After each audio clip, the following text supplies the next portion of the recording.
បាទគោរពជំរាបសួរពុកម៉ែបងប្អូនតាមបណ្ដាសង្គម YouTube ទាំងអស់ពុកម៉ែបងប្អូនណាបាទថ្ងៃនេះរៀបចំជូនឡានស្អាតហើយមួយគ្រឿងទៀតហើយពុកម៉ែបងប្អូនណាបាទប្រភេទ GS 06 Full Option ប៉ុង1ពុកម៉ែបងប្អូនណាបាទសម្រាប់ពុកម៉ែបងប្អូនដែលមានតម្រូវការ GS ពុកម៉ែបងប្អូនអាចមកមើលមួយគ្រឿងនេះបានណាពុកម៉ែបងប្អូនណាបាទថ្មីពុកម៉ែបងប្អូនបាទនេះ06ប៉ុង1 Full Option ពុកម៉ែបងប្អូនណាថ្មីប្រភេទ GS ហើយតម្លៃក៏ល្អដែរពុកម៉ែបងប្អូនណាបាទគឺតម្លៃ 10000 ជាងបាទតម្លៃ 10000 ជាងទេពុកម៉ែបងប្អូនណាបាទតម្លៃលើបន្លែបន្តិចពុកម៉ែបងប្អូនណាបាទតម្លៃលើបន្លែបន្តិចទេបាទ0ហើយបាន06 Full Option ទៀត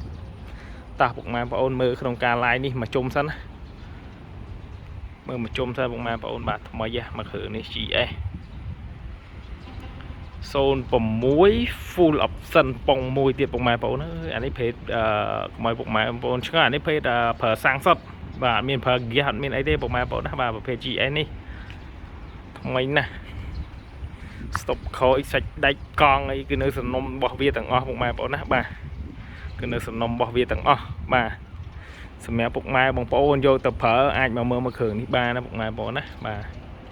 មើលស្តុបខូចគេនៅថ្មីនៅចាំងមានកាមេរ៉ាអាយ៉ែមានអីមួយសេតជូនពុកម៉ែបងប្អូនអានេះបាទធានាជូនមកសបុកកង់យ៉ាន់អីគឺនៅស៊ីនសំណុំទាំងអស់សាច់ដែកស្អាតបាទចំណែកឯជើងខម៉ាស៊ីនប្រអប់លេខអីគឺស្អាតពុកម៉ែបងប្អូនណាគឺយើងមានការធានាជូនត្រឹមត្រូវពុកម៉ែបងប្អូនណាបាទទៅលើម៉ាស៊ីនប្រអប់លេខតោះពុកម៉ែបងប្អូនឥឡូវយើងទស្សនាមកជុំក្រៅសិនណាបាទក្រៅស្អាតមកជុំឡានហើយយើងទៅមើលខាងក្នុងទាំងអស់គ្នាពុកម៉ែបងប្អូនណាបាទទៅមើលខាងក្នុងបាទមើលកន្លុកកលៀតគេពុកម៉ែបងប្អូននេះមើលកូដគេនៅនេះលេខកូដបាទសាច់ជ័រទ្វាសាច់តែមសាច់អីនេះពុកម៉ែបងប្អូននេះ Q នេះកន្លុកកលៀតខ្ចៅខ្យងគេនេះតោះតែថ្មីអញ្ចឹងមិនទិញយកមកពុកម៉ែបងប្អូនណាបាទភេទ GS នេះ